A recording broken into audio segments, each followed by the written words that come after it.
లోకం పాపంతో నిండిపోయిన కాలం అది. మనుష్యుల హృదయాలు చీకటిలో మునిగిపోయాయి.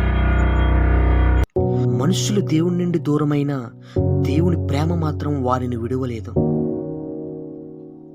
రక్షకుడు రాబోతున్నాడు అని ప్రవక్తల ద్వారా ముందుగానే తెలిపాడు.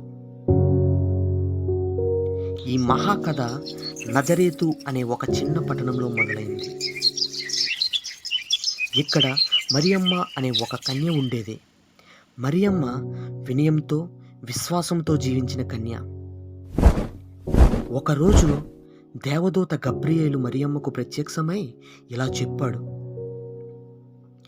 భయపడకుము మరియా, నీవు దేవుని కృపను పొందితివి.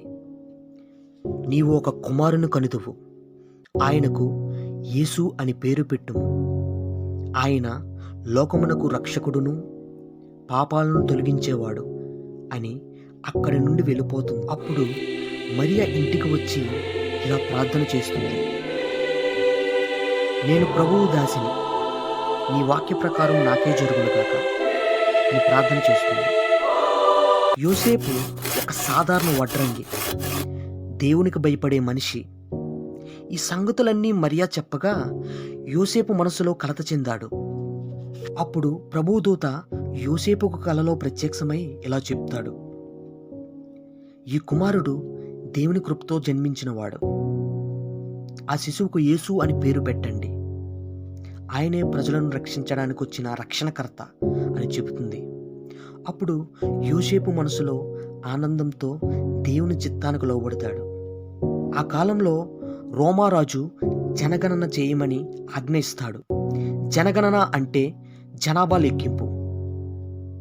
అందుచేత గలిలయ ప్రాంతంలోని నజరేతు అనే ఊరిలో ఉన్న మరియమ్మ యోసేపు తిరిగి తమ సొంత ఊరు అయిన బెత్లెహేమునకు ప్రయాణమవుతారు.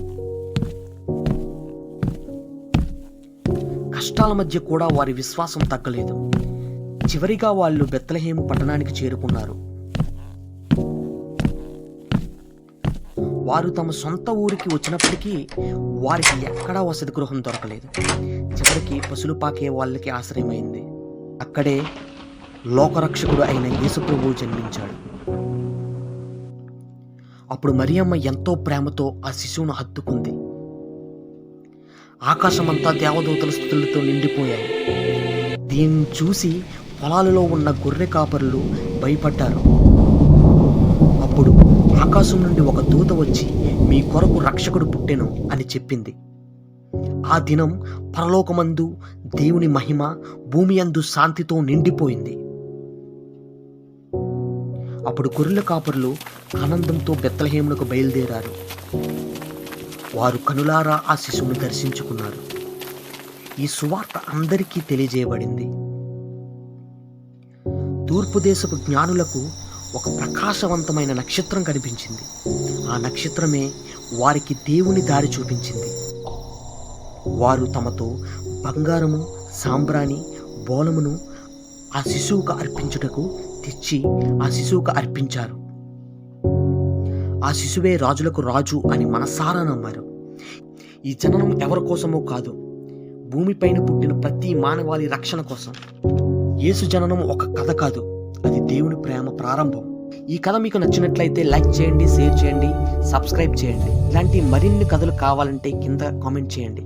అప్పటి వరకు దేవుని కృప మనందరినీ కాపాడును గాక.